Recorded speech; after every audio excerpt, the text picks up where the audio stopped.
What Will I Do Without You? By Sally Grindley and Penny Dann.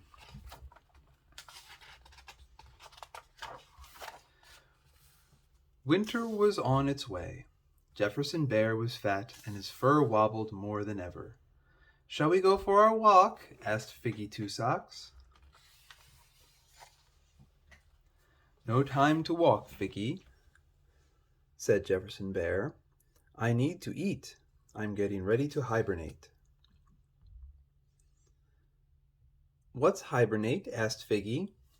"Hibernate is what big brown bears do in the winter," said Jefferson Bear. "It's when I go to sleep and don't wake up until spring." "But what will I do without you?" asked Figgy.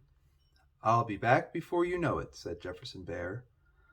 "I don't want you to go," sulked Figgy Two Socks. The air turned frosty. "Time for bed," yawned Jefferson Bear. "Don't go yet," said Figgy Two Socks. "I'm sorry, little friend. A big brown bear needs his sleep." Jefferson Bear hugged her tightly and disappeared into his cave. "I'll miss you, JB," called Figgy. The next morning it was snowing. Figgy had never seen snow before.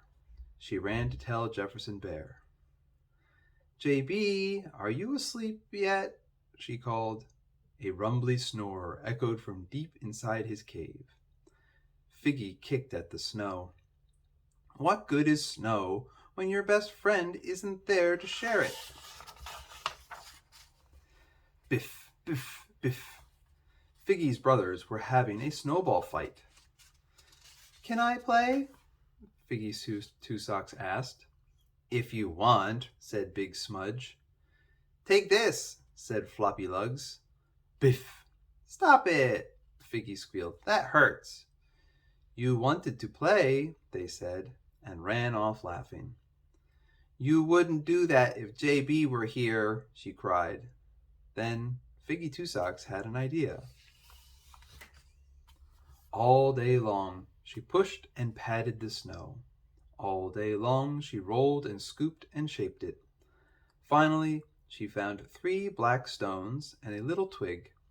She stood back. "Every time I look at my big white snow bear, I will think of JB," she said. Pow, pow. Figgy Two Socks woke the next morning to find Big Smudge and Floppy Lugs pelting the snow bear. "Stop it!" she cried. "Leave him alone." Cry baby," called her brothers, skipping away. Figgy Two Socks felt very lonely. She sobbed a great big sob. Then she began to feel cross. If JB were her friend, how could he leave her for so long? Piff! She threw a snowball at the snow bear. Piff! And another, and another. Piff! "Hey, don't do that. You'll ruin it," called a voice.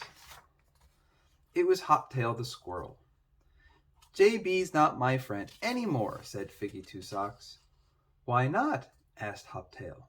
"He's not here when I need him." "But he needs his sleep," said Hoptail, "and I need some help. I have to find the nuts I buried in the fall." Hoptail pointed to the places where she thought her food was hidden. Figgy Two Socks dug down through the snow. "One for you," she squealed each time she dug up a nut. "One for me," she squealed each time she dug up a worm. Day after day, more snow fell. Figgy Two Socks and Hoptail ran through the woods, making patterns with their paw prints. They broke off icicles and watched them melt through their paws. And together they rebuilt the big white snow bear.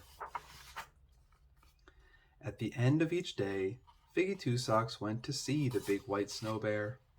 "I hope JB won't mind my having another friend," she said.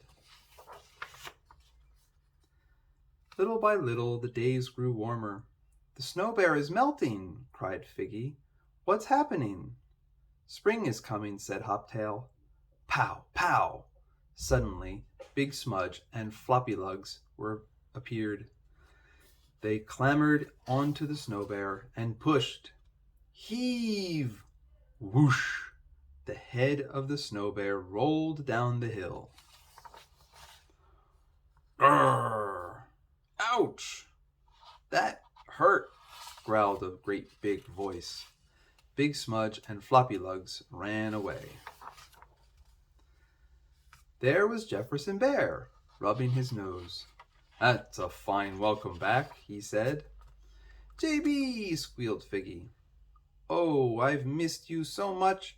I built a snow bear to remind me of you, and I hope you don't mind. Yes, said Jefferson Bear. I've made a new friend. This is Hoptail. Jefferson Bear laughed. Slow down, Figgy. Let's all go for a walk, and you can tell me just what you did without me.